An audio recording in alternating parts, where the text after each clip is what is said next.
बिहार की special recipe litti chokha, जिसका स्वाद बहुत ही लाजवाब होता है और इसे बनाना बहुत आसान होता है। Hello friends, welcome to Beena's kitchen. आज हम बनाने वाले हैं लिट्टी चोखा, वो भी बहुत ही आसान तरीके से। और आप एक बार इसे बना करके ज़रूर ट्राई कीजिए। आप देखेंगे ये बहुत ही परफेक्ट और बहुत ही टेस्टी बनता है। तो यहाँ पे हमने ले लिया है 2 कप गेहूं का आटा। स्वाद अनुसार हमने इसमें नमक डाल लिया है। अब हम इसमें डाल लेते हैं 1/4 टीस्पून अजवाइन।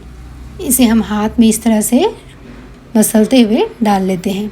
इससे इसका टेस्ट भी अच्छा आएगा और ये डाइजेशन के लिए भी काफ़ी अच्छी होती है। 1/4 टीस्पून हमने इसमें डाल लिया है बेकिंग सोडा, यानी कि खाने वाला मीठा सोडा। बेकिंग सोडा डालने से ये जो हमारा लिट्टी बनता है वो बहुत ही अच्छा बन के तैयार होता है। हमने इन सबको अच्छी तरह से मिला लिया है। अब हम इसमें 2 चम्मच घी डाल लेते हैं। घी को हमने मेल्ट करके यूज़ किया है। फ्रेंड्स, हमने यहाँ पे 2 कप गेहूं का आटा लिया है, तो उस हिसाब से हम इसमें 2 चम्मच घी डाल रहे हैं।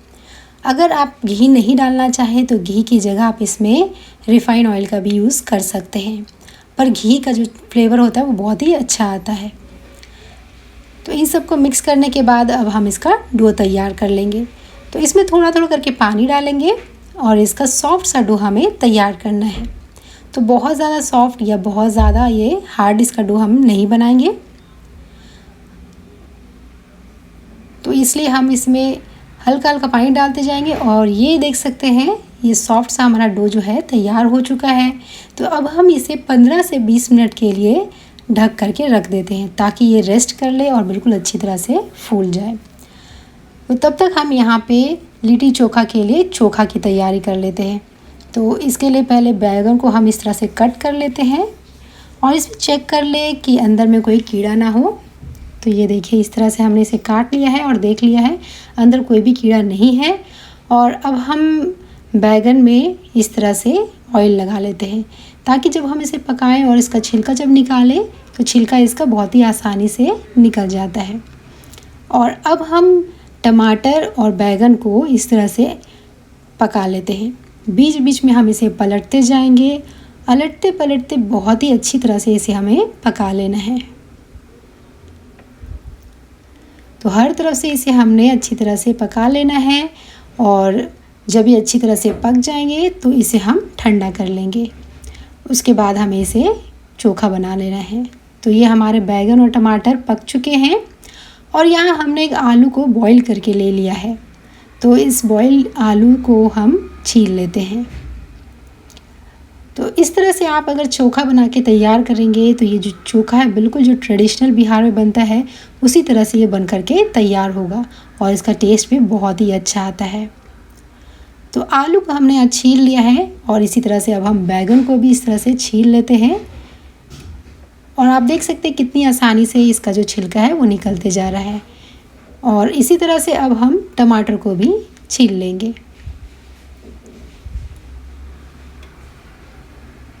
तो ये हमारे आलू, बैगन और टमाटर सभी कुछ अच्छी तरह से छिल चुके हैं। तो अब हम इसे मैश कर लेते हैं। तो आप इसे मैशर की हेल्प से भी मैश कर सकते हैं, या तो अपने हाथ से इस तरह से इसे मैश कर लें। तो इस तरह से दबाते हुए हम इस सब को अच्छी तरह से मैश कर लेते हैं। तो ये अच्छी तरह से मैश हो चुके हैं।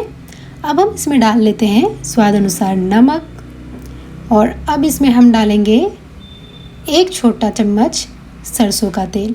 तो ट्रेडिशनली बिहार में इसमें सरसों का तेल डलता है, पर अगर आप नहीं डालना चाहें तो आप स्किप कर सकते हैं। पर सरसों के तेल से इसका जो स्वाद है वो काफ़ी अच्छा आता है। और सरसों का तेल जो है हेल्थ के लिए भी बहुत ही अच्छी होती है। अब हमने इसमें डाल लिया कटा हुआ धनिया का पत्ता, 1 कटा हुआ प्याज, 1 से 2 कटी हुई हरी मिर्च अपने टेस्ट के हिसाब से आप डाल सकते हैं। तो अब इन सबको अच्छी तरह से मिला लेते हैं।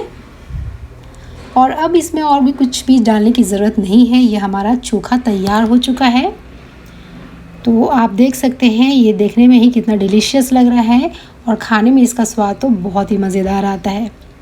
तो आप इस चोखा को ना दाल चावल के साथ भी खा सकते हैं, या तो फिर आप इस लिट्टी के साथ जब खाएंगे तो भी आपको पता चलेगा ये बहुत ज़्यादा टेस्टी होता है। ये देखिए, तो ये बन के तैयार हो चुका है, तो इसे हम साइड में रख लेते हैं। और अब हम लिट्टी के लिए स्टफिंग तैयार करते हैं। तो स्टफिंग के लिए हमने यहाँ पे 1 कप लिया है सत्तू। फ्रेंड्स, अगर आपके पास सत्तू नहीं है तो आप बेसन को लो फ्लेम पे भून लें और उसका यूज़ कर सकते हैं। और नहीं तो आप चाहें तो आपके पास अगर भुना हुआ चना है तो उसके छिलके हल्के हल्के निकाल लीजिए, फिर उसे ग्राइंड कर लें तो आपका सत्तू तैयार हो जाएगा। तो इस सत्तू में अब हम डाल लेते हैं ये ग्रेट किया हुआ अदरक, 1 कटी हुई प्याज डाल लेते हैं, 1 से 2 कटी हुई हरी मिर्च, अपने टेस्ट के हिसाब से हरी मिर्च डाल लें। और यहाँ हमने डाल लिया है कटा हुआ धनिया का पत्ता। धनिया और प्याज का फ्लेवर इसमें बहुत ही अच्छा आता है। इसके स्वाद को और भी ज़्यादा बढ़ाने के लिए हम इसमें नींबू का जूस डाल लेते हैं। और अब हम इसमें डालेंगे 1 छोटा चम्मच सरसों का तेल। तो 1 चम्मच हमने यहाँ पे सरसों का तेल डाल लिया है। अब हम इसमें डाल लेंगे स्वाद अनुसार नमक। 1 चम्मच इसमें हमने अचार का मसाला डाल लिया है। तो आपके पास जो भी घर पर अचार हो उसका जो मसाला होता है उसे आप इसमें डालें। इससे जो इस लिट्टी का जो टेस्ट है ना वो बहुत ही बढ़ कर के आता है, बहुत ही ज़्यादा अच्छा आता है। तो अब इसे हमने अच्छी तरह से मिला लिया है। और आप देख सकते हैं इसमें बाइंडिंग नहीं आ रहा है अभी, तो इसमें बाइंडिंग आए इसके लिए हम इसमें पानी डालेंगे। तो बहुत ज़्यादा पानी इसमें नहीं डालेंगे, 1 से 2 चम्मच पानी डालें, फिर इसे मिक्स करें। फिर ज़रूरत के हिसाब से 1 से 2 चम्मच पानी डालें और उसे मिला लें। तो एक बार में बहुत ज़्यादा पानी ना डालें वरना ये गीला हो जाएगा। थोड़ा थोड़ा करके पानी डालेंगे और आप देख सकते हैं ये हमारा डो की तरह ये मिश्रण जो है वो तैयार हो चुका है। तो ये हमारा स्टफिंग भी तैयार हो चुका है। तो यहाँ पे हमने ले लिया है एक प्रेशर कुकर और इसमें हम 1 चम्मच ऑयल डाल लेते हैं। ऑयल को अच्छी तरह से इस तरह से हाथ से फैला लेते हैं। इस प्रेशर कुकर को अब हम रख देते हैं गैस पर और फ्लेम को यहाँ पे हमने रखा है मीडियम लो पे और इसे ढक देते हैं। तो 5 मिनट के लिए हम इसे इस तरह से गर्म होने के लिए रख देते हैं। फ्रेंड्स, इसमें आप ध्यान रखें कि इसमें सीटी को आपको नहीं लगाना है, सीटी हमने हटा लिया है। और अगर आप प्रेशर कुकर में नहीं बना रहे हो तो सेम मेथड से आप कढ़ाई में भी बना सकते हैं इसे। तो यहाँ हमने डो से एक छोटी सी लोई ले ली है और अब हम इसे कटोरी जैसा इस तरह से शेप दे देते हैं। इसमें हम ये स्टफिंग को भर लेते हैं। बहुत ज़्यादा स्टफिंग नहीं भरना है, तो हम थोड़ा सा स्टफिंग लेंगे और इसमें डाल लेते हैं और अब हम इसे बंद कर देते हैं। तो फ्रेंड्स, इसे बहुत ही ज़्यादा चिकना स्मूथ सा नहीं बनाएंगे हम। ये देखिए इस तरह से हम इसे बंद कर देते हैं और इस तरह से हमने इसे अच्छा सा शेप दे दिया है। ये देखिए, और आप देख सकते हैं इसमें थोड़े थोड़े से ये क्रैक्स से रहेंगे और बिल्कुल स्मूथ सा इसे हमें नहीं बना के तैयार करना है। और यहाँ पे हम इसी तरह से एक और ये लिट्टी बना लेते हैं। फ्रेंड्स, आप इस लिट्टी को ज़रूर एक बार ट्राई कीजिए। हमने इसे प्रेशर कुकर में बनाया है, बहुत ही परफेक्ट सा ये बन करके तैयार होता है।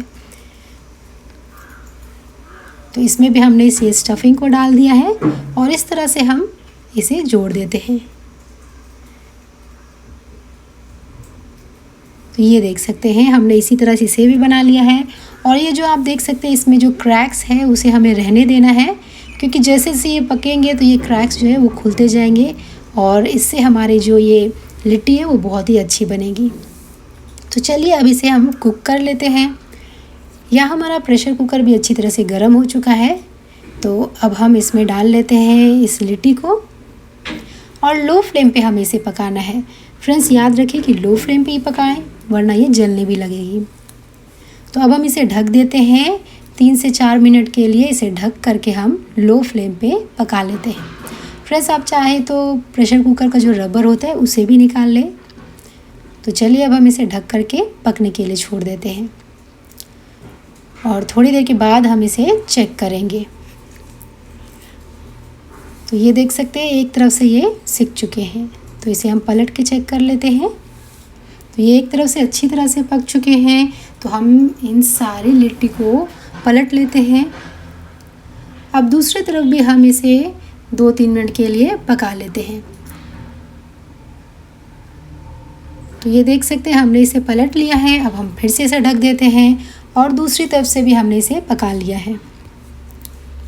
और आप देख सकते हैं ये जो हमारा लिट्टी है वो फटने लगा है, यानी कि इसका इंडिकेशन है कि ये अच्छी तरह से पक चुका है।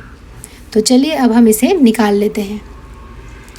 अगर आप चाहें तो दूसरे मेथड से भी बना सकते हैं, तो मैं आपके साथ एक और मेथड शेयर करूंगी।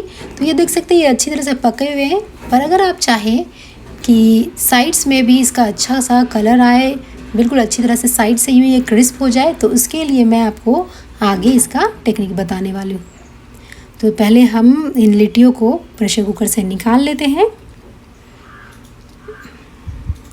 अब हम लो फ्लेम पे इस लिट्टियों को साइड्स में भी इस तरह से साइड में सेक लेते हैं। हल्का सा बस सेकना है, घुमाते हुए इस तरह से। ये देखिए इस तरह से हमने घुमाते हुए इसे सेक लिया है और देख सकते हैं इसमें कितना अच्छा सा कलर आ रहा है। तो साइड में जो बहुत ज़्यादा कलर नहीं आया था, पर ये पक चुके थे, पर इसमें साइड्स में जो क्रिस्प नहीं हो पाया था उसे हम इस तरह से क्रिस्प कर ले रहे हैं। ये देखिए कितना अच्छा क्रिस्प हो चुका है, बहुत ही अच्छा सा इसका कलर आ गया है। तो चलिए अब हम इसे निकाल लेते हैं। और फ्रेंड्स इसे तो हमने प्रेशर कुकर में कुक किया था। अब हम आपको एक और तरीका बता देते हैं, तो आपको जो भी तरीका अच्छा लगे आप उसे फॉलो करें। तो यहाँ पे इसे हम डायरेक्ट गैस में ही पका लेते हैं। तो ये देखिए इस तरह से कोई भी जाली आप रखें और इसे इस तरह से डायरेक्ट गैस में पका लें। बिल्कुल लो फ्लेम पे आप पलटते पलटते इसे अच्छी तरह से सेक लें। और अब हम इसे निकाल लेते हैं। तो ये देख सकते हैं फ्रेंड्स, इसे हमने गैस पे ही पकाया हुआ था और ये जो बाकी की लिट्टी है उसे हमने प्रेशर कुकर में कुक किया है। दोनों ही बहुत ही अच्छे बने हैं, पर आप ये देख सकते हैं ये कितनी अच्छी तरह से पका हुआ है। तो ये प्रेशर कुकर में जो बना है वो ज़्यादा अच्छा बन के तैयार हुआ है।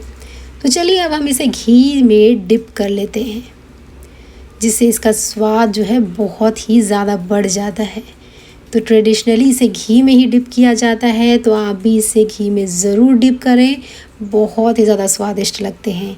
तो चलिए अब हम इसे सर्व कर लेते हैं। तो ये हमारी लिट्टी चोखा तैयार हो गई है, साथ में हमने हरी चटनी भी रख ली है। तो फ्रेंड्स कैसी लगी आपको ये ट्रेडिशनल बिहार की लिट्टी चोखा की रेसिपी? फ्रेंड्स अगर आपको ये लिट्टी चोखा की रेसिपी अच्छी लगी हो तो लाइक और शेयर करें, मेरे चैनल को सब्सक्राइब करके घंटी का बटन ज़रूर दबाएं। मिलते हैं नेक्स्ट वीडियो पे किसी नई रेसिपी के साथ। Till then bye bye.